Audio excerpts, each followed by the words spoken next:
项博士可是。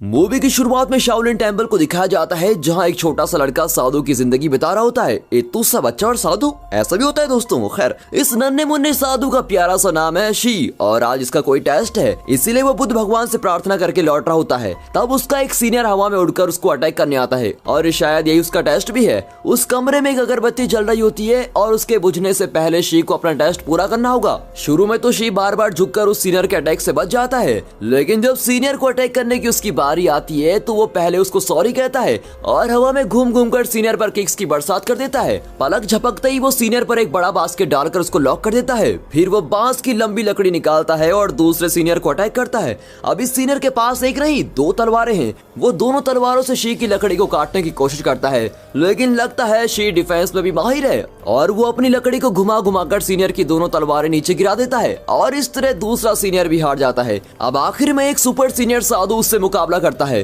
वो एक सीप फेंकता है जो दीवारों से टकराकर वहां के आईने को घुमा देता है। सूरज की रोशनी इस आईने में लगकर सीधे शी की आंखों में लगती है और उसे जलन भी होती है, लेकिन उसे भी सहन करके वो छड़ी लेकर भागता है। तभी सुपर सीनियर एक छलांग मारकर शी को उठाकर फेंकता है। शी इस सुपर सीनियर से भी हार नहीं मानता। सुनिए सुपर सीनियर जी, मुझे आपका टकला सर बहुत पसंद आया। ये कहकर शी उसे डाइवर्ट करता है और उसकी छाती पर एक तगड़ा किक मारता है और फोर्स के कारण वो पिलर पर जाकर टकराता है और ठीक उसी वक्त अगरबत्ती बुझ जाती है और इस तरह शी इस टेस्ट में पास हो जाता है और इसी खुशी के साथ वो सर उठाकर बाहर चला आता है। इस टेस्ट में उसको 88% मार्क्स मिले थे। उसके मार्क्स देखकर गुरुजी कहते हैं कि और 2 मार्क्स ले आते तो कितना अच्छा होता। उस जमाने में तो मेरे 90% मार्क्स आए थे। अब दरअसल 3 साल की उम्र में शी के माता पिता उसको छोड़कर यहाँ गए थे और 4 साल से शी यहीं पर पल रहा है। फिर उसके गुरुजी उसको आगे पढ़ाई के लिए दूसरे शहर भेजते हैं और साथ ही उसे एक रिकमेंडेशन लेटर भी देते हैं। शी बहुत ही खुशी से लेटर ले लेता है और भागकर बस में चढ़ जाता है। अब शी शहर जाने वाला है। अगले शॉट में एक 15 साल के लड़के को दिखाते हैं जिसका नाम लिन है। ये स्कूल के टेक्वांडो क्लब का चीफ है और टेक्वांडो फाइट में बिल्कुल एक्सपर्ट भी है।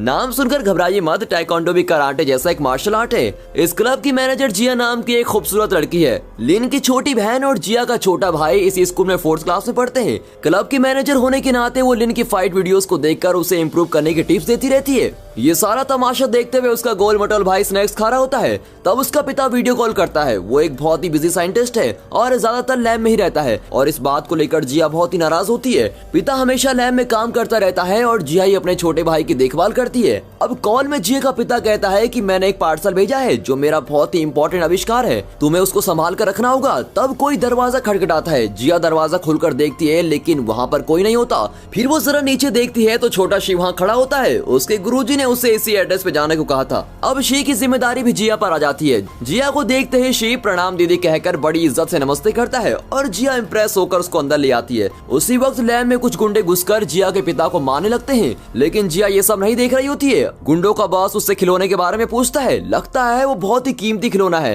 तब वे लैब की सीसीटीवी फुटेज को देखकर जान जाते हैं कि उसने किसी को एक पार्सल भेजा था और ये जानकर बॉस अपने 2 आदमियों को उस पार्सल की तलाश में भेजता है। यहाँ जिया अपने भाई के कमरे में शी को भी जगह देती है। फिर वो लिन का फाइट वीडियो देखने चली जाती है। तब शी भी वहाँ आकर वीडियो देखने लगता है। उसे टेक्वांडो बहुत ही नया लगता है। इतने में पार्सल की तलाश करते हुए वो 2 गुंडे जिया के घर पहुंच जाते हैं। जब घर के लोग बाहर चले जाएंगे तब हम पार्सल उठा लेंगे, ये सोचकर वे बाहर वेट करने लगते हैं। अब घर में जिया का भाई चिल्लाता हुआ वीडियो गेम खेल रहा होता है। शी उसी कमरे में एक लकड़ी को जमीन पर मारकर ध्यान कर रहा होता है और दोनों की आवाजें एक दूसरे को डिस्टर्ब कर रही होती हैं, लेकिन कुछ ही देर में दोनों मिलकर चिल्लाते हुए वीडियो गेम खेलने लगते हैं। फिर जिया वहां आकर उन्हें डांटती है कि इस तरह दोनों चिल्लाते रहोगे तो मैं काम कैसे करूंगी, चलो गेम बंद करो और दोनों चुपचाप सो जाओ। अब दीदी की बात मानकर दोनों अपने बिस्तर पर लेट जाते हैं। फिर जिया अपने पिता का पार्सल खोलती है। उसमें एक छोटा सा पांडा बियर होता है। जिया उसका स्विच ऑन करती है तो पांडा पूछता है तुम्हारा नाम क्या है। जिया नाम बताती है तो वो जिया का वॉइस वेरीफाई करता है और कंफर्म करके पासवर्ड सेट करने को कहता है। अब जिया कंफ्यूज होकर पूछती है कैसा पासवर्ड, लेकिन पांडा इसे ही पासवर्ड समझकर सेट कर देता है। जिया के पिता ने एलेक्सा जैसी एक एडवांस टेक्नोलॉजी इसमें सेट की होती है जो सिर्फ जिया की आवाज से ही चल सकती है। अब इतना ही नहीं, उसके पिता ने पांडा में जिया की माँ की आवाज सेट की होती है। जिया की माँ कुछ साल पहले गुजर गई थी। पांडा को माँ की आवाज में बोलते देख जिया बहुत ही खुश हो जाती है और कहती है मॉम आई मिस यू। पांडा से जवाब आता है आई मिस यू टू जिया। अगली सुबह जिया दोनों बच्चों को तैयार करके स्कूल लेके जाती है। तब गुंडे उन्हें बाइनोकुलर से देख रहे होते हैं। पांडा बियर्ड जिया के बैग से कीचेन की तरह लटक रहा होता है। तब दोनों में से एक बेवकूफ गुंडा पांडा को चुराने जाता है। स्कूल के रास्ते में ये तीनों लिन और उसकी बहन से मिलते हैं। लिन जिया को लंच बैग देता है और बदले में जिया उसको फाइटिंग के टिप्स देती है कि तुम्हें इस तरह डिफेंस करना चाहिए, ऐसे मूव करने चाहिए वगैरह वगैरह। अब सच तो यह है कि जिया को लिन पर क्रश है और बड़े प्यार से उससे बातें करती है। फिर वो शी को उससे इंट्रोड्यूस करवाती है। तब वो गुंडा धीरे से आकर पांडा को चुरा ले जाता है, लेकिन शी उसको देख लेता है और लगातार कई समरसॉल्ट्स करके उसको मार गिराता है। और ये देखकर लिन को शी के अंदर का फाइटर नजर आता है। फिर वो उस गुंडे को एक तगड़ा किक मारता है और पीछे से शी उस पर अटैक करता है।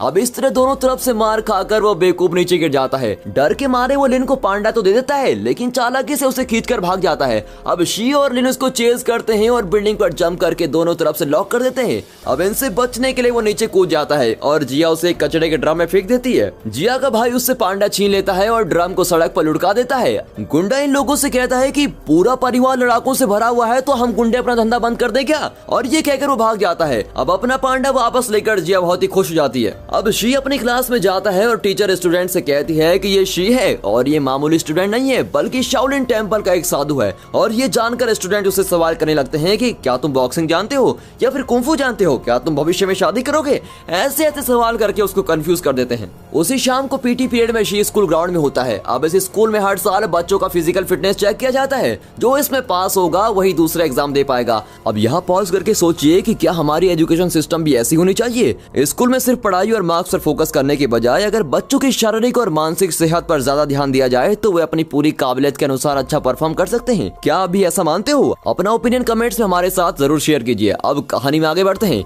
यहाँ पीटी पीरियड में भी जिया का भाई मुंह में स्नैक्स दबा रहा होता है। सबसे पहले रनिंग रेस होती है। इससे पहले कि दूसरे बच्चे आधा डिस्टेंस कवर कर पाते हैं, अपना शीप पूरा फील्ड कवर कर देता है। फिर पुशअप्स की बारी आती है जिसमें सभी दोनों हाथों से पुशअप्स कर रहे होते हैं, लेकिन शी एक ही हाथ से और वो भी उल्टा खड़ा होकर सारे पुशअप्स आसानी से कर लेता है। और ये देखकर लिन की बहन बहुत ही इंप्रेस हो जाती है। फिर हडल्स रेस होती है और शी को कॉपी करके जिया का भाई भी हडल के ऊपर से छलांग मारता है और धड़ करके नीचे गिरता है। दूसरी ओर गुंडों के बॉस ने साइंटिस्ट को बांध कर रखा होता है। जब तक मुझे पांडा नहीं मिलेगा मैं तुम्हें नहीं छोड़ूंगा, ये कहकर वो साइंटिस्ट को धमका रहा होता है। लेकिन उसके बेवकूफ आदमी पांडा को ढूंढने के बजाय रोज नया बहाना ढूंढ रहे थे। यहाँ स्कूल में शी जिया के भाई से कहता है मैं तुम्हें रोज ट्रेनिंग दूंगा और तुम आसानी से फिजिकल फिटनेस टेस्ट को पास कर सकोगे। यूं ही बातें करते हुए वे स्कूल स्टेडियम की ओर जाते हैं। वहाँ लिन प्रैक्टिस कर रहा होता है और शी का बड़ा मन करता है कि वो भी लिन के साथ फाइट करे। उस रात वो दोनों गुंडे फिर अपनी कार में जिया के घर के बाहर वेट कर रहे होते हैं। एक आदमी पिछले दिन बच्चों से पिट चुका था और बैंडेज लिपट कर बैठा होता है। अब दूसरा गुंडा घर में घुसने की कोशिश करता है, लेकिन बाहर की कांटली झाड़ियों में गिरकर घायल हालत में लौट जाता है।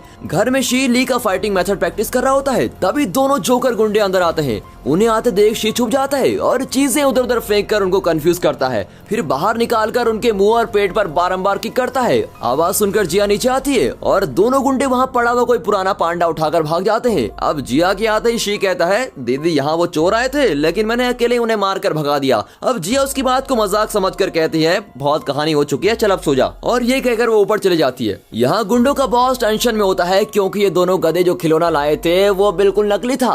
वो साइंटिस्ट का बनाया हुआ पांडा नहीं था, वो मार्केट का कोई सस्ता सा पांडा था। और बॉस गुस्से में अपने आदमियों को लिटाकर उनके मुंह में गोल्फ बॉल डाल देता है और कहता है कि अगर 3 दिन में मुझे वो ओरिजिनल पांडा नहीं मिला तो मैं गोल्फ स्टिक से तुम दोनों का मुंह तोड़ दूंगा। अब दोनों आदमी फिर से पांडा को ढूंढने निकलते हैं। अगले दिन शाम को शी स्कूल यूनिफॉर्म पहनकर स्टेडियम में बैठा होता है। तब ली की बहन कहती है यार मुझे बड़े होने से बहुत डर लगता है, बड़ी होकर मैं भी उस दीदी की तरह बदसूरत हो गई तो। अब ये कहते हुए वो 2 लड़कियों की तरफ इशारा करती है। सच में वे दोनों वही गुंडे हैं जो पांडा चुराने की कोशिश कर रहे थे। शी भी उन्हें पहचान नहीं पाता। सभी लोग लिन की फाइटिंग एंजॉय कर रहे होते हैं। लिन की बहन बहुत ही शो ऑफ करती है कि मेरे भाई को कोई नहीं हरा सकता, अगर किसी में हिम्मत है तो वो उससे लड़कर दिखाए। फिर वो शी को चैलेंज करती है कि तुम तो कुंफू में माहिर हो ना, मेरे भाई से लड़ोगे, और लिन भी चैलेंज के लिए मान जाता है। अब लिन और शी के बीच लड़ाई शुरू हो जाती है। सारे बच्चे एक दूसरे को धक्का देकर फाइट देखने के लिए आगे आते हैं, लेकिन लड़कियों के भेष में लास्ट रो में बैठे हुए गुंडे जिया के बैग को घूर रहे होते हैं और इसी बीच शी और लिन के बीच शानदार लड़ाई चल रही होती है। तब दोनों गुंडे पांडा को बैग से अलग करने की कोशिश करते हैं और शी और लिन फाइटिंग में एकदम बराबर के खिलाड़ी होते हैं और मैदान में दोनों अपनी काबिलियत दिखा रहे होते हैं। इस वजह से हार और जीत के बजाय मैच ड्रॉ हो जाता है। तब संयोग से जी का भाई उन गुंडों को देख लेता है और जोर से चिल्लाता है और दोनों गुंडे अपनी विग उतार कर पांडा को लेकर वहाँ से भाग जाते हैं। वहाँ के सारे बच्चे उन दोनों का पीछा करते हैं और पूरा स्टेडियम तहस नहस हो जाता है। एन वक्त पर पीटी सर वहां आकर सबको डांटने लगता है और उसी गैप में वो दोनों गुंडे भाग जाते हैं। अगले दिन पीटी सर की मदद लेकर जिया उन गुंडों पर पुलिस कंप्लेंट दर्ज करवाती है कि उन लोगों ने उसका कीमती खिलौना चुरा दिया है। अब शी की क्लास टीचर उससे कहती है, देखो बेटा, माना कि तुम कुंफू जानते हो, लेकिन इसका मतलब ये नहीं कि तुम हमेशा लड़ाई करते रहो। और टीचर की ऐसी वार्निंग को सुनकर शी जरा गिल्टी फील करने लगता है और सोचता है कि अगर मैंने उस वक्त लड़ाई नहीं की होती तो पांडा कहीं नहीं जाता। इस तरह वो मायूस होकर क्लास की बेंचेस के पीछे जाकर बैठ जाता है। तब उसके साथी उसको दिलासा देते हैं। जिया कहती है, शी तुम फिक्र मत करो, हम सब मिलकर उस पांडा को ढूंढ निकालेंगे। तब जाकर बेचारा शी का चेहरा थोड़ा खिल जाता है और वो अपने चारों साथियों के साथ मिलकर स्टेडियम को साफ करने लगता है। अब इसी बीच गुंडों का गैंग अपना दूसरा प्लान तैयार करता है। यहाँ लिन शी को टाइकोंडो आर्ट सिखाने लगता है और उसी वक्त वहाँ गुंडों का बॉस पांडा से पेन ड्राइव बाहर निकालता है। फिर उस पेन ड्राइव का एक सॉफ्टवेयर अपने कंप्यूटर में कॉपी करता है और इसे एक सॉफ्टवेयर की कीमत लगभग 100 करोड़ होती है। सॉफ्टवेयर 100% डाउनलोड तो हो जाता है, लेकिन अब पासवर्ड के बिना उसको खोल नहीं पाता और रात भर अपना सर पटक पटक कर गुंडे हर तरह के पासवर्ड टेस्ट करते हैं, लेकिन कोई भी काम नहीं करता। अब सुबह होने लगती है लेकिन उनको करेक्ट पासवर्ड नहीं मिलता। बॉस अब टेंशन में आकर बड़बड़ाने लगता है कि वो कैसा पासवर्ड होगा और वो ये नहीं जानता कि कैसा पासवर्ड ही सॉफ्टवेयर का पासवर्ड है जो जिया ने अनजाने में सेट कर दिया था। अब टेंशन में वो साइंटिस्ट को पीटने लगता है और पूछता है, बताओ कि इसमें तुमने किसकी आवाज से पासवर्ड सेट किया है? उस आवाज के बिना सॉफ्टवेयर नहीं खुलेगा, बता दो वरना लेने के देने पड़ जाएंगे। लेकिन साइंटिस्ट अपना मुंह नहीं खोलता। तब साइंटिस्ट को उसकी बेटी जिया का वॉइस मैसेज आता है कि पापा आज रात मेरी बर्थडे पार्टी है, कम से कम आज तो घर आ जाइए। अब बॉस कहता है कि मुझे लगता है तुमने अपनी बेटी के वॉइस में ही पासवर्ड सेट किया होगा, तुम्हारे बदले मैं तुम्हारी बेटी की पार्टी में चला जाऊंगा। और ये कहकर वो साइंटिस्ट के फोन से जिया को मैसेज करता है कि जरूर आऊंगा बेटी। फिर वो फोन लेकर निकल जाता है। यहाँ जिया के साथ ही उसके लिए गिफ्ट खरीद रहे होते हैं। तब लिन की नजर पांडा वाली की चेन्स पर पड़ती है जो उसे जिया के खोए हुए पांडा की याद दिलाते हैं। घर में जिया पार्टी की तैयारी कर रही होती है। तब उसे उसके पिता का मैसेज आता है कि बाहर आओ, तुम्हारे लिए एक सरप्राइज गिफ्ट है। और वो खुशी खुशी बाहर आती है, लेकिन गुंडे उसको किडनैप कर लेते हैं। अब एन वक्त पर उसके साथ ही आ जाते हैं और उसके पीछे भागते हैं। एक टकला गुंडा उन्हें मारता है और गाड़ी लेकर वहाँ से निकल जाता है। शी और लिन साइकिल में उस गाड़ी का पीछा करते हैं और जिया का भाई भी उनके पीछे हाँफता हुआ भाग रहा होता है। ली की बहन पुलिस को कॉल करके बताती है कि गुंडे मेरे दोस्त की दीदी को उठा ले गए हैं। उसके अलावा अब जिया के बाकी साथी साइंटिस्ट की लैब में पहुंच जाते हैं। वहाँ बॉस से कीमती सॉफ्टवेयर खरीदने के लिए एक व्यापारी आया होता है। तब गुंडे जिया को वहाँ ले आते हैं और डर के मारे वो चिल्लाने लगती है। उसकी गर्दन पर चाकू रखकर बॉस उसको धमकाता है कि चुपचाप अपनी आवाज में सॉफ्टवेयर का पासवर्ड बोल दे। लेकिन जिया कहती है, मैं नहीं जानती, मुझे नहीं पता कि वो कैसा पासवर्ड है और कैसा पासवर्ड, ये दोनों शब्द उसकी आवाज में सुनकर सॉफ्टवेयर अनलॉक हो जाता है। तब जाकर सबको पता चलता है कि कैसा पासवर्ड ही पासवर्ड है। इस बेकार से पासवर्ड के लिए लोग रात भर सर पटक रहे थे। अब जिया का भाई पुलिस को फिर से फोन करके इन गुंडों की लोकेशन बताता है। तब एक गुंडा मूत्र विसर्जन करने उस तरफ जाता है और लिन एक किक में उसको फ्लैट कर देता है। दूसरी ओर शी एक गुंडे को मार गिराता है। तब जिया का भाई छुपते छुपाते अंदर घुसता है और बॉस उस सॉफ्टवेयर को बेचने की तैयारी कर रहा होता है। तब टकला और गुंडा आदमी बाहर निकलता है और उसे अटैक करने के लिए लिन तैयार खड़ा होता है। जिया का भाई अंदर जाकर एक बहुत ही स्मार्ट काम करता है। सॉफ्टवेयर खरीदने के लिए व्यापारी ने कंप्यूटर में बॉस का नाम और अकाउंट नंबर सेट कर दिया होता है और उसे पैसे ट्रांसफर करने वाला होता है। तभी जिया का भाई दबे पांव वहां जाकर बॉस के अकाउंट नंबर की जगह एक अनाथ आश्रम का अकाउंट नंबर डाल देता है। लेकिन इस बात से अनजान व्यापारी एंटर प्रेस कर देता है और पूरे पैसे आश्रम में चले जाते हैं, पूरे 100 करोड़। बॉस अब टेंशन में हो जाता है कि अरे माल अब तक क्यों नहीं ट्रांसफर हुआ। इतने में वो जिया के भाई को देख लेते हैं और उसके कान खींचकर लेके आते हैं। तभी शी आगे के दरवाजे से अंदर आता है और व्यापारी के बॉडीगार्ड्स को मार मार कर फ्लैट कर देता है। इसी बीच जिया और उसका भाई अपने पापा के हाथ खोल देते हैं। इन सब के बीच व्यापारी उस सॉफ्टवेयर को किसी भी तरह चुराने की कोशिश करता है और पैसे ट्रांसफर न होने की वजह से बॉस व्यापारी के आदमियों से भिड़ जाता है। वे कहते हैं, पर हमने तो पैसे भेज दिए हैं। बॉस चिल्लाता है कि पैसे मेरे अकाउंट में नहीं है, तुम 100 करोड़ का चूना लगाओगे मुझे। ये कहकर वो उनसे लड़ने लगता है। अब व्यापारी के गार्ड्स बॉस को अटैक करने लगते हैं। उनसे बचकर बॉस पेन ड्राइव को एक पेटी में लेकर भाग जाता है और शी उसको चेस करता हुआ बाहर आता है। वहाँ वो टकला गुंडा लिन को उठाकर पटक देता है और इन्हें अटैक करने के लिए बिल्कुल तैयार खड़ा होता है। इतने में लिन और शी मिलकर उसको अटैक करते हैं। यहाँ साइंटिस्ट जिया और उसका भाई बॉस को चेस करते हैं और एक जगह वो लॉक हो जाता है। फिर तीनों मिलकर उसको खूब पीटते हैं। टकला गुंडा शी और लिन से लड़ रहा होता है और शी हवा में उड़कर बैक शॉट में उसको एक किक मारता है। लिन भी छलांग मारकर अपने दोनों पैरों से उस गुंडे का गला घोंटता है है और वो स्पॉट पर ही फ्लड हो जाता है। अब हमेशा की तरह पुलिस रेड में पहुंचती है और बॉस और व्यापारी दोनों की टीम को अरेस्ट करके लेके जाती है। साइंटिस्ट का आविष्कार फिर उसी के पास लौट जाता है और पूरी फैमिली एक हो जाती है। अब इस आविष्कार की रक्षा करने के लिए वो सभी बच्चों को डिनर पार्टी देता है और बच्चों से प्रॉमिस करता है कि अब मैं काम के नाम पर तुम लोगों से अलग नहीं रहूंगा, तुम लोगों के साथ ज्यादा टाइम बिताऊंगा। अगले शॉट में स्कूल का एनुअल डे फंक्शन होता है जिसमें बच्चों को प्राइज दिए जाते हैं और फिर वीरता का पुरस्कार शी और जिया के भाई को दिया जाता है जिन्होंने गुंडों का हिम्मत से सामना किया और पुलिस के हवाले कर दिया। इतना ही नहीं, प्रिंसिपल उन्हें इस बात की शाबाशी देता है कि उन्होंने दूसरे स्टूडेंट को भी मार्शल आर्ट सिखाया। फिर लिन को दिखाते हैं जो नेशनल लेवल टाइकोंडो कंपटीशन में हिस्सा ले रहा है। जिया, शी और उसके साथी उसको चीयर कर रहे होते हैं। लिन की शानदार परफॉर्मेंस के कारण वो कंपटीशन जीत जाता है और इसी के साथ दोस्तों ये मूवी यहाँ पर खत्म होती है। तो दोस्तों इस वीडियो को एक लाइक और चैनल को सब्सक्राइब जरूर कीजिए। आपके कमेंट्स भी हमारे लिए बेहद जरूरी हैं, तो जरूर कीजिए और हाँ, साथ ही अपने फ्रेंड सर्कल में इस वीडियो को शेयर जरूर कीजिए। And finally thanks for watching.